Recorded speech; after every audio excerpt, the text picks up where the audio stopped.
तेलंगाना की सियासत में कालेश्वरम प्रोजेक्ट को लेकर एक बार फिर सियासी बयानबाजी तेज हो गई है। बीआरएस के वर्किंग प्रेसिडेंट केटीआर ने चीफ मिनिस्टर रेवंत रेड्डी पर सख्त तनकीद करते हुए कहा कि कालेश्वरम सिस्टम में सब कुछ ठीक है, सिर्फ रेवंत रेड्डी की सोच में मसला है। केटीआर ने इल्जाम लगाया कि हुकूमत कालेश्वरम प्रोजेक्ट को सियासी मामला बना रही। उन्होंने कहा कि अगर रेवंत रेड्डी पंप ऑन करके किसानों को पानी फराहम कर दें तो वो उनके खिलाफ लगाए गए इल्जामात पर बात नहीं करेंगे।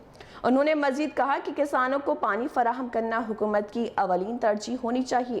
कालेश्वरम प्रोजेक्ट पर बीआरएस और कांग्रेस के दरमियान सियासी इख्तलाफात मुसलसल जारी हैं, जबकि हुकूमत की जानिब से भी इस मामले पर मुख्तलिफ बयानात सामने आते रहे हैं। నీకెంతసేపు కాళేశ్వరం కూలేశ్వరం అయిపోయింది అని ప్రాసలు పంచి డైలాగులు పిచ్చి పిచ్చి మాటలు ఇవాళ అన్ని నిక్షేపంగా ఉన్నాయి. ఒక నీ బుర్ర తప్ప అన్ని నిక్షేపంగా ఉన్నాయి.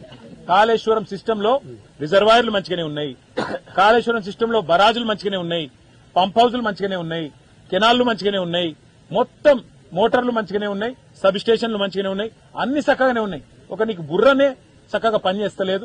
అనవసరంగా బేసిజానికి పోయి పంపులు చాలు చేస్తే ఇన్ని రోజులు అన్ని మంచిగానే ఉన్నా వీడు అబద్దాలు చెప్పిండని ప్రజలు గుర్తుపడతారని చెప్పి నీ భయం. అది కూడా నీకు చెప్తున్నాం మేము.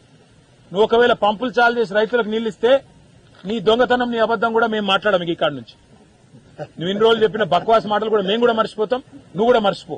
కానీ పంపులు చాలు చేయి. చాలు చేసి ఈ కరీంనగర్ గాని, నిజామాబాద్ గాని, నల్లగొండ గాని, వరంగల్ గాని, ఉమ్మడి జిల్లాలు వాటి మీద ఆధారపడ్డ లక్షలాది ఎకరాల పంట, లక్షలాది గొంతులు ఎండిపోయే పరిస్థితి, కరెంటు ఉత్పత్తికి ప్రమాదం వచ్చే పరిస్థితి, వీటిని ప్రభుత్వాధినేతగా రాష్ట్ర ముఖ్యమంత్రిగా నివారణ చేయగలిగేది. ఎందుకంటే మీరు ఒక్క ఇషారా ఇవాళ కేసీఆర్ గారు మాకిస్తే మేము పంపులు చాలు చేయడానికి మేము రెడీగా ఉన్నాం. కానీ కేసీఆర్ గారు పెద్ద మనిషి, వారు మాకు చెప్పింది ఒకటే, సంయమనం పాటించండి, ప్రభుత్వం ఏం చేస్తుందో చూద్దాం అని చెప్పి కేసీఆర్ గారు మమ్మల్ని సంయమనం పాటించమని చెప్తున్నారు. నిజంగానే మరి ఇవాళ రైతులు గనక అనుకుంటే, రైతులు గనక మరలబడితే రేవంత్ రెడ్డి నువ్వు ఆదర్శంగా తీసుకునే హిట్లర్.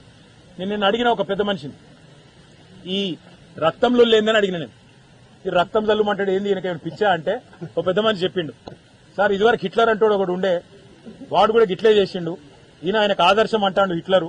కాబట్టి ఆ లక్షణాలు అన్ని వచ్చినట్టున్నాయి ఈయనకు, హిట్లర్ లక్షణాలు కొన్ని, తుగ్లక్ లక్షణాలు కొన్ని, అందుకే అందుకెళ్లే ఇలాంటి అడ్డమైన మాటలు మాట్లాడుతుండు అని. నిజంగా రక్తమే కావాలంటే రక్తం కూడా ఇస్తాం, తీసుకో, కానీ రైతులకు నీళ్లు ఇవ్వమని చెప్పి మళ్ళొకసారి చెబుతూ, మరి మా మీడియా మిత్రులతో కూడా ప్రార్థన, దయచేసి ఇన్ని జలాశయాలున్నాయి, దయచేసి మీరు కూడా మీ కెమెరా మిత్రులకు చెప్పి అక్కడ కన్నెపల్లి దగ్గర వృధాగా పోతున్న నీళ్లు మా మాట మీ మాట కాదు, మీరు కావాలంటే ఆ కెమెరా ద్వారా ప్రజలకు చూపెట్టాలని చెప్పి కూడా కోరుతూ